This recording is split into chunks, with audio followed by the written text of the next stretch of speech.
Uncertain, Smart, Williams, Butler, Lowry, and Hero are all questionable, Jayson Tatum being the only one of the bunch that is listed as probable for tonight's game. Stephen A., do you still believe the Celtics are winning the series now that Miami is up 2-1? Yes. I haven't budged from that one bit. I picked the Celtics to win this series in 7 games, and I expect them to win this series in 7 games. I think that they're the better team. That's not to throw any shade on Miami. Miami has been very impressive. We got to look at them and respect the hell out of them and what they bring to the table. Jimmy Butler is a star in this league. I was sad to see him go down and not play in the second half. But props to the Miami Heat, their culture, their coach. And Bam Adebayo stepping up the way that he did. P.J. Tucker stepping up the way that he did as well. I'm just looking at some of the guys that showed up stressed with that big-time 3 near the end of the game. Obviously, they got guys that stepped in and said, Kyle Lowry giving you nearly 30 minutes when he had a hamstring injury and goes out there and gives you nearly 30 minutes and makes his contribution. Respect is given where it's due, and the Miami Heat are to be respected. But Jayson Tatum and Jaylen Brown are who they are. Marcus Smart is who he is, the reigning Defensive Player of the Year. I thought his ankle was broke. I couldn't believe he came back. That's why I was laughing when Trae Young sat up there and tweeted, the Boston Celtics got a hell of a medical staff. That's why he said. He said something, I'm paraphrasing, something to that effect, obviously, because we didn't expect Marcus Smart to come back. But I didn't call it TD Bank Garden. I called it TD Bank Infirmary. I mean, what the hell was going on? We started the game out, okay? Robert Williams wasn't going to play. Then Kyle Lowry had to go back to the locker room because he seemed to tweak something. Jimmy Butler goes down. Marcus Smart goes down. Jayson Tatum looks like he separated his shoulder or something. He goes down, and then he comes back out, and the crowd roars and everything. I'm like, damn, all of these damn injuries were taking place. In the end, however, what it comes down to is that Boston turned the ball over too damn much. Jaylen Brown, to me, I believe Jaylen Brown is a star. Good brother, great player. He's a star in this league. Turned the ball over too damn much in that third quarter. That's why I called it one of the worst 40-point games I've seen. Had 5 turnovers in the third quarter. He got stripped about 4 different times by Victor Oladipo.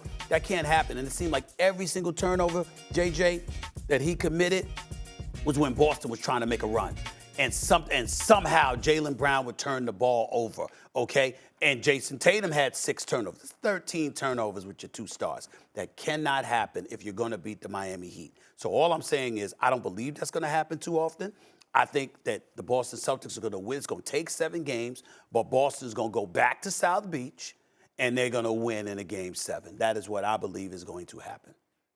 I'm going to answer the question. Was that the most physical game you've seen in the playoffs this year? It's so far. Yes. So far, yes. And I think some of that probably led to those turnovers. I still believe the Celtics are going to win this series as well. And a lot of this depends on Marcus Smart. I'm not saying Marcus Smart is the best player on the Celtics, but to me, he is their most important player. And that has sort of shown in this series. He missed Game 1, they lose. He comes back for Game 2, he goes for 24 and 12, they win. Game 3, so much of that comeback was because of his just grit. I mean, him coming back after that ankle injury, TD Garden erupted, and then he hit that sidestep 3. That was peak sort of playoff crowd at that moment. Yes, it was. And so much of their struggles, to me, in Game 3 was a matter of pace and a little bit too much of target hunting. Going against a box and elbow set defense for the Miami Heat is not a formula for winning basketball. The Heat sort of changed their strategy. I thought having Kyle Lowry back, his throw-ahead passes, being able to get the pace going early in the game was huge. And then Bam, just being a facilitator, slipping behind screens, playing out of the short roll, dribble handoffs. The Heat felt like they made a choice in Game 3. We're going to not try to play against the Celtics half-court defense. We do not want to go against their set half-court defense, where the Celtics, just time and time again, were going against 5 bodies. And with Jaylen Brown and Jayson Tatum, I thought there were a number of times where they drove, they're being aggressive, I get it. They were driving without a plan. And so many of those turnovers were created by just getting into traffic and getting into space and not really having a plan of whether or not to shoot or draw a defender and kick. It was just being aggressive to be aggressive for that sake. Well, let me say this to you. All of that's fine, good, and dandy, and I don't disagree with anything that you said. But we're not having this conversation if Jayson Tatum shows up. Jayson Tatum didn't show up in Game 3. He had more turnovers than field goals. This is Jayson Tatum we talk about here, okay?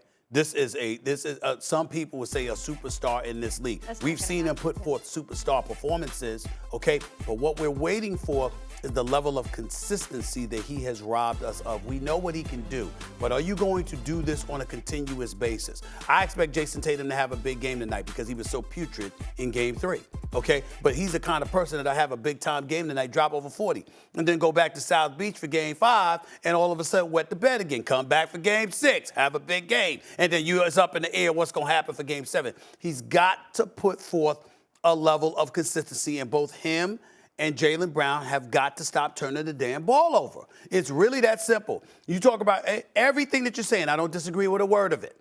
I'm simply saying that Jayson Tatum is that dude. You play on your game. They walk away with this victory in Game 3. Shoot 2 for 3 for 10 from the field. They ain't going to cut it. Yeah. You walk away. You show a bit more efficiency, put up over 20, 24 points a game, all right?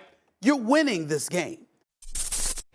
Thanks for watching ESPN on YouTube. For live streaming sports and premium content, subscribe to ESPN+.